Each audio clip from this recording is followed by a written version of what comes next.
Welcome to today's episode of People in Strategy. I'm your host, Mo Fatalbab, President of International Facilitators Organization. People in Strategy is a podcast from the SHRM Executive Network, the premier network of executives in the field of human resources. Each week, we bring you in-depth conversations with the country's top HR executives and thought leaders. For today's conversation, I'm excited to be joined by Jill Waite, Portillo's Chief People Officer. Welcome, Jill. Thank you, Mo. It's an honor to be here with you today. An honor to have you with us. Jill, let's dive in. How did you get started in the field of HR? It started working in operations. I was in retail back when I was 17 years old and started in Circuit City back in the day and went through their management development program while I was in college. And upon graduation, had an opportunity to work with some HR professionals at the organization. They took me under their wing and also had me spend a lot of time with our regional vice president on the business side. And, upon graduation, they said, "Hey, have you ever thought about a career in HR?" It's like, no, but let's give it a shot. Because I loved Circuit City at the time and loved what the organization stood for and had that opportunity to bring both my business side of what I was so passionate about along with the people side. So that was my journey into the HR side. And for those members of the audience that don't know, I mean, Circuit City was the big deal, right? So before Best Buy existed, if you go back, Circuit City was it. That's where you went for AV, for stereo. That was the place, right? It was, and it was known for the culture and creating uh, the right service experience for the customers that we were serving at the time. And part of that culture was developing people because the organization was growing so much that internal development was pivotal to that strategy. And so I was really lucky enough to probably work with some of the best retail leaders in the industry at the time and be a product of their culture and their development programs. So, how did you go from electronics to food? And was that an important transition for you? It was, from electronics to food, I did journey in a couple other industries as well, ranging from fitness to grocery to retail and then into the food industry. The food industry had always been in my blood. My first actual job before Circuit City was Chuck E. Cheese. I was a birthday party hostess at 16. And so being able to bring happiness and joy to children on their birthdays or just them being able to see the mouse that got them excited. I think it's always been in my blood, and Portillo's has a very similar feeling to these memorable experiences that I was able to be a part of back when I was 16 years old, starting off at Chuck E. Cheese. So, Jill, I understand your average restaurant does 8.5 million in sales, and that Portillo's has been around for over 60 years. So, what is it like to work with such a large organization that is also growing so rapidly? It is a ton of fun. Being able to be a part of an organization that truly cares about our guests and our team members, and deliver the volume of food and experiences is really nothing like I've ever experienced before. Even though I grew up in Chicago, left when I was 9, Portillo's has always been in my blood because every time I came back, it was a lot of the memories that I would have with my family. And so being able to be a part of it, supporting our guests, supporting our team members, and bringing our craveable food across the country is definitely a dream come true. Well, we were just talking about that. We don't have a Portillo's here in the DC area, but I can't wait to go to Arizona to try it after this lovely conversation. So let's talk about the industry specifically. What are some of the unique industry challenges that you are seeing? Mhm. Yeah, a few of the unique industry challenges are, the workforce is relatively young in experience.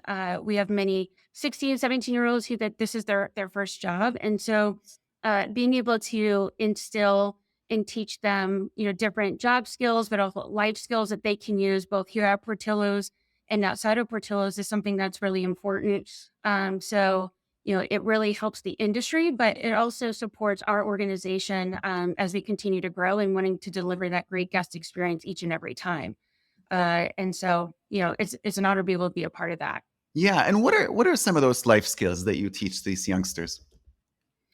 Well, we teach them communication skills. As we were talking earlier, I have a 20-year-old and a 18-year-old, and I think sometimes our communication skills are being taught on Snapchat and TikTok, which I get. But there is something about the human to human communication that here at Portillo's is really important. And so we spend time teaching them how to listen, how to create eye contact, how to verbally communicate with our guests in addition to teamwork. So our values are family, greatness, energy, and fun. And part of that family value is having each other's backs and being great teammates to one another. So if I need help, I immediately can see that. And I know it's my role to jump in. And so we try to instill and develop our team members to see that and bring a level of greatness to work every day. How we're continuously improving. That value of greatness is about continuing to be better each and every moment and instilling that in our team members and helping them to see that they can continue to grow and achieve whatever it is that they want. I think helps evolve their mindset that this may have started off as a part-time job, but I could see it really as a career. It's interesting. You have a retail background back from when you were a teenager. I too have a retail background from my teenage years. And I think I learned so much in terms of learning how to deal with people mostly, right? What we It call is. the soft skills. It is. The soft skills are really important. The Portillo's experience is about creating lifelong memories for our guests. And that's not only in the quality of food that we cook up for them, but it's also in the interactions that we have. For example, when our food is ready for us to pick up, we don't just say the number. We say it along with a rhyme, and so that has to bring some personality to it. If there are, if in a situation we got wrong, and that does happen, we're humans, but it's how our team members handle that situation and able to, make it right for the guests in a way that is friendly, that they're smiling and they're solving their problem. And so those are some of the things that we're trying to instill and teach in our team members. And how do you train the team members on these soft skills? We believe in a blended learning approach, and it is a combination of digital learning, e-learning and videos. Of course, we had to keep it really short, but to the point, shoulder to shoulder, because there's something still very important about on-the-job learning, watching someone who's been doing it and getting their feedback. Being able to quiz. Are they retaining the information? And then giving them a shot on their own and providing that feedback, recognizing when they're doing really well, but also coaching in the moment of, hey, let's maybe work on this here and there. And so we believe in creating that holistic blended model creates the right opportunity for our team members to really develop those skills and really kind of master that over time. And I understand you have a very specific couple of programs that you utilize for doing all this stuff. So there's the Ignite program, and then you have the 2-day leadership program. Let's start with the Ignite. Can you tell us about that one, please? Yeah, so our Ignite program came from our need to essentially create a bench of leaders to fulfill our growth strategy. Historically, we had hired individuals externally, and we just didn't see the same retention, but performance that we needed to Mm. based on the experiences that our guests required. In addition, our restaurants have about 87 team members on average. And so that level of leadership is really critical. And we weren't able to kind of buy that talent. So we found that we needed to develop the talent internally. Mm. Second to that, when we were promoting individuals, we were promoting them and then developing them to for that position. And we took a step back and said, well, would the military ever send somebody into battle without going to basic training? No. Well, why would we do that same thing to our leaders? They deserve the opportunity to be trained first and then give them, that opportunity for that promotion. And so the Ignite program was created from wanting to ensure that we have the right leaders with the right skills at the right time to support our growth trajectory. And we include a balance of people skills and soft skills that they need to learn, in addition to the job skills for each of the levels within the restaurant. So our crew chiefs are shift leaders, restaurant managers, assistant GMs, and general managers. And we teach a lot of the skills we talked about earlier, like how do you travel? how to use technology such as Teams, computer skills, but also how do you coach, how do you develop, provide feedback, and how do you run a line that is doing about $8.5 to $9 million worth of business. That's a lot. That's a lot of good It is a stuff. lot. Absolutely. And I'm assuming you track each person through that journey? We do. So we approach this in more of like a cohort base, very similar to maybe what you would find in an MBA program that individuals apply. They go through an interview process. So that's actually another skill that they're learning. Many individuals aren't able to necessarily try on how to interview. So it gives them experience in how to interview, put together a resume, and then individuals are selected for that particular wave or cohort. And what that does, it's from individuals all around our entire organization. So they're building relationships from individuals in Florida to Arizona. So now if they have questions or like, hey, what's a best practice, they can reach out to them. And so they feel like they're a part of something bigger than themselves. So the cohort starts together and then they end together and they end together in a 2-day leadership program where they come here to Oak Brook, our restaurant support center. And we do that because we want them to be able to experience what our support center is, but also many of us here get an opportunity to meet our new leaders. And they get a blended experience of both in restaurant on the job, but also that leadership component as well as they're building relationships with others across the organization here at the support center, but also in the field. And how big are the cohorts and how are they put together? Great question. It's about 25 leaders, and we want to keep it small because we want the experience to be intimate. And sometimes when they get too big, individuals may not feel as comfortable asking that question because they don't want to feel, they don't want to feel dumb. And so we want to make sure that the cohorts are intimate and that we're able to give that personal attention to each individual, along with the restaurants, because we believe in a decentralized model where even though our learning and development team is facilitating the learning experiences, the supervisor and the individual themselves absolutely own that development and that growth. And so it is really a collaborative partnership to make sure that the learner is getting the most out of this experience because it is a blend of time in the restaurant with webinars, but also a couple days session here in the restaurant support center. Got it. So, what lessons have you learned from the Ignite program at Portillo's? And are there any tips that you would have for HR leaders that want to create a similar program? Yeah, I think the biggest learning I had is the importance of the learning experiences to be owned by the learner and the leader collectively, and in partnership with the people team. When the development is being delegated to others, there doesn't appear to be as much ownership, and so instead. We had different leaders around the organization say, "Well, where's my backfill? Where's my restaurant manager?" And it's like, well, you're a leader. It's our responsibility to ensure that we have the succession and we have the individuals ready for these next positions. And so creating that ownership mindset that the role of a leader is to create and develop their people is probably one of the most important roles next to making sales. And ultimately, we're a business. We have to, achieve our sales targets, but ensuring that we're creating, that we're developing our talent is really, really critical. And it's not something that can be delegated to HR or delegated to our learning and development team. That it's owned with the individual, the leader, in partnership with the organization. And how do you go about creating that ownership mindset? Because I love that. I think it's critical. And I know hmm that it's one thing to say it, and it's another thing to actually make people feel that way.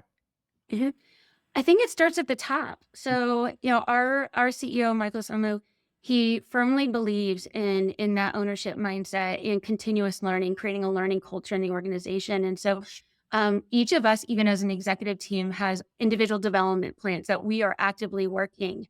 And so, being able to say at the highest level of the organization that we're leading from the front, we're not just saying it, but we're doing it. I think it shows the rest of the organization that this isn't just lip service. That this is something that we just fundamentally believe in, and we show it with our actions. And then we also, support it through different partnerships such as LinkedIn Learning, We've also partnered with Better Up. Better Up is a program where different leaders can have coaches, and it's really focused on the well-being of the individual, and it's been a huge success for us as an organization. So we definitely supplement and augment it with different type of resources to ensure that our team members have the right tools to achieve that success that they're looking for. So I want to talk about two things, Jill. One is why you think continuous learning is so important, and two is what specifically you're doing to ensure the well-being of your teammates. Hmm. So I'd like to start with the well-being part first, and I think this ties with our partnership with Better Out. A few years ago, when coming out of the pandemic, we had noticed, there was just a lot that individuals were feeling, and there was a need for a mentorship program, and we have a mentorship program, but we also identified we think we may just need one higher level kind of help. And BetterUp helped us view that supporting the whole person, both in and outside of work from a wellness standpoint, actually helps them to be more productive but happier at work. And so we started there. Additionally, our benefits team also has partnered with a organization called CompSci for EAP. And so our team members have access to different mental health support, financial wellness, and there are different programs, holistically that we look at to enable our team members. And then, on the first piece, and sorry if you can remind me again on that first question because I got really excited on the wellness. Yeah, yeah, the continuous learning. Why Oh, is that continuous so learning. important? Yeah. Yeah, continuous learning. And I would probably go back to my Circuit City days. One of the regional vice presidents I had a chance to work really closely with, he said early on, if you want to be a successful HR professional, you have to understand the business in order to build the right relationships, be able to influence your business partners, but ultimately help drive the desired outcomes of the business. And, being able to be a part of an organization that really needed to innovate, I've seen firsthand what happens to companies, and I've seen firsthand what happens to individuals if you're not a continuous learner.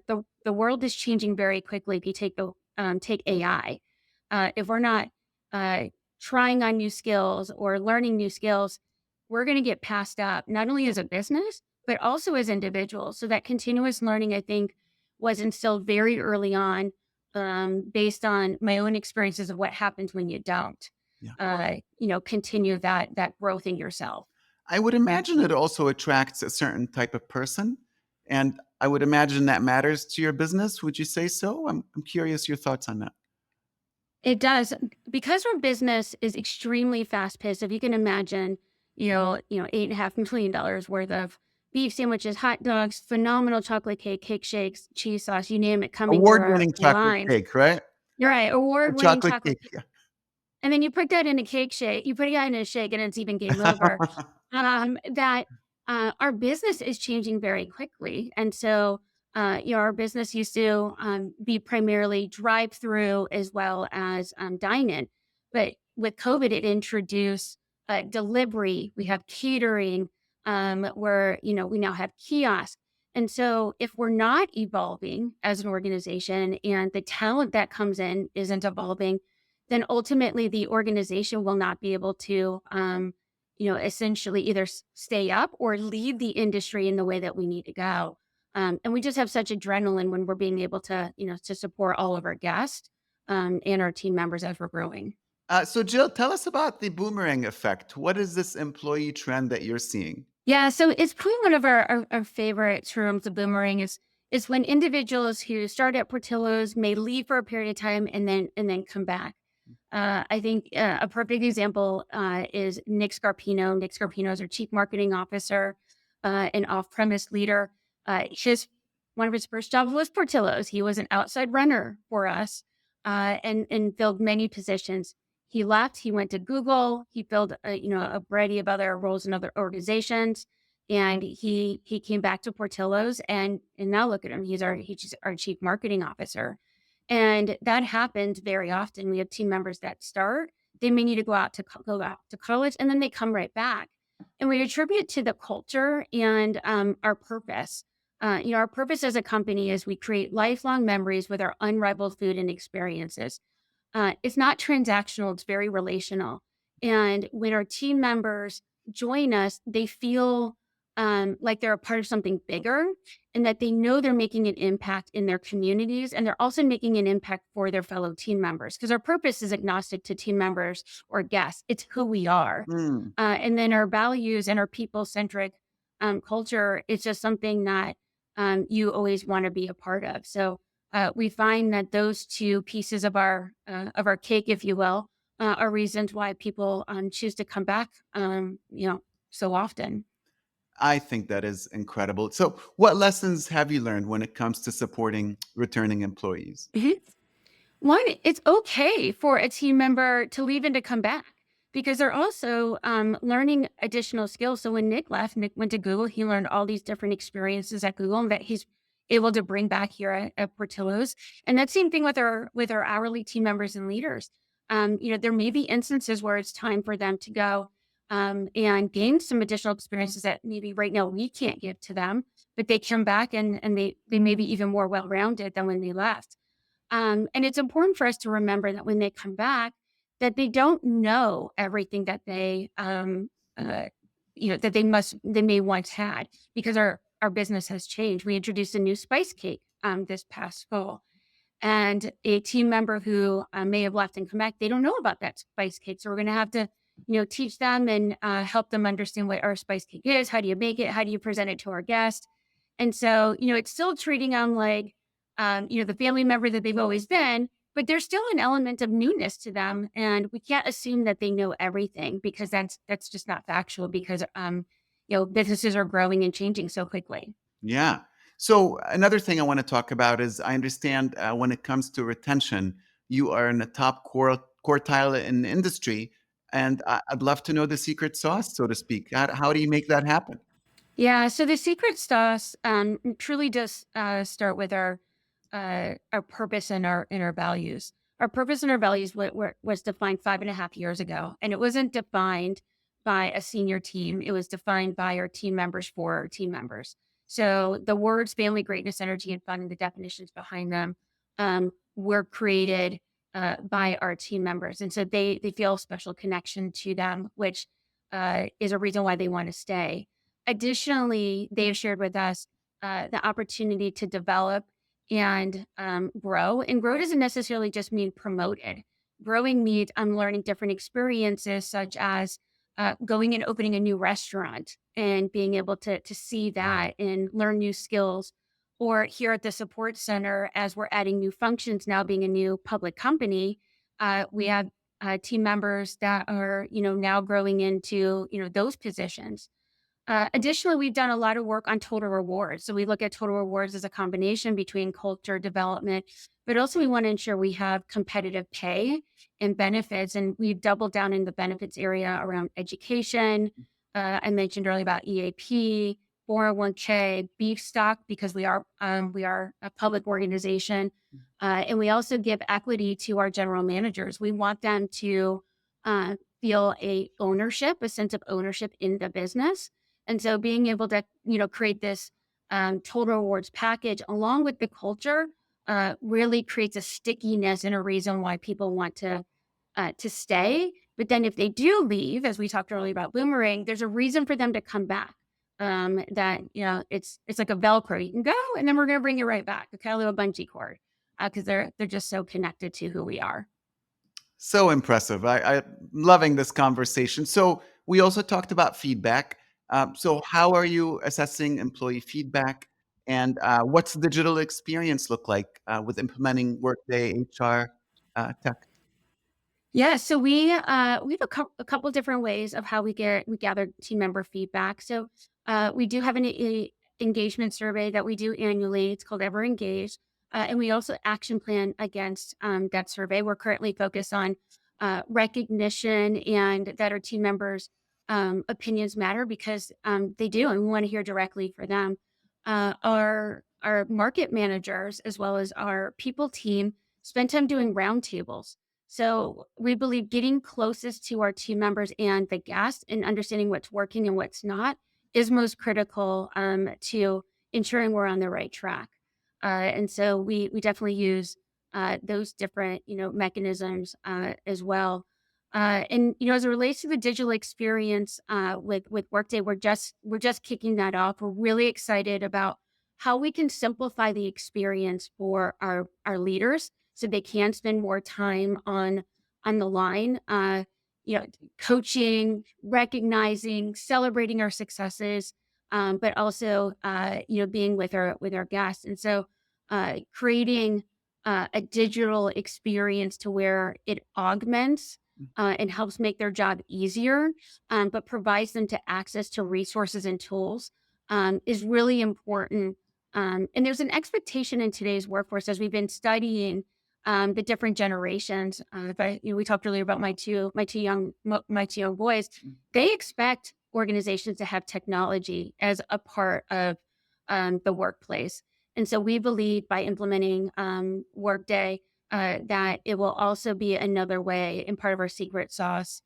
Because our team members see that we believe that technology and digital experiences do enhance their experience as well. Along their journey here at Portillo's.